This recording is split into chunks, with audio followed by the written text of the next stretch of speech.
Welcome back to the channel. I'm going to give you 4 tips today to be the best student in your karate dojo. So the first thing we want to think about is being open and responsive to feedback. You know, when your sensei gives you some kind of tips on how to improve, accept it, be open to it, and implement it straight away. You know, it's not going to go straight into your technique when you get feedback. It's going to take some time to get in. But once it's in your mind or in your brain and you're consciously thinking about it, that's when you're going to make improvements. So be open to that and actively work to improve the things that you're being told each session. The next thing you can do to be the best student in your dojo is to be respectful to your training partners. Your training partners are giving you their bodies to practice and to develop your karate.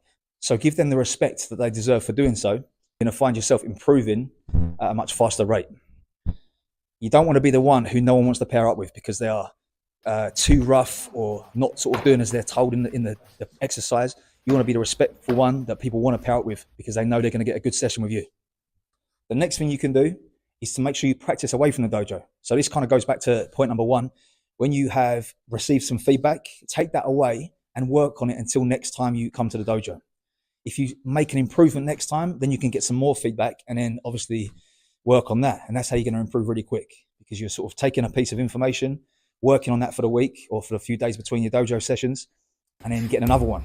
You know, if you do that every week for a year, you're going to get 52 things that you're going to improve over that year. You know, you take one thing, improve that. Next week, you get another. That's 52 pieces of information that's going to improve your karate over 1 year. And the final one, as I always say, is to ask questions.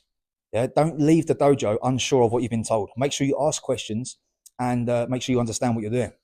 Also, ask yourself questions. Why are you doing certain things? You know, if you're sort of snapping a kickback, why are you snapping a kickback? If you're rotating a fist at the end of a punch, why are you doing that? If you understand why you're doing these things, your karate is going to improve significantly through that improved understanding. Don't just blindly follow orders and leave the dojo, you know, no wiser to what you've been doing. Make sure you understand what you've been doing before you leave that dojo, so then you can go again back to the previous point and work on it away from there. So just 4 things there, short little video. Hopefully that helps to make you the best student in your karate dojo. If you like this kind of video, subscribe, like, leave a comment, and I'll see you next time.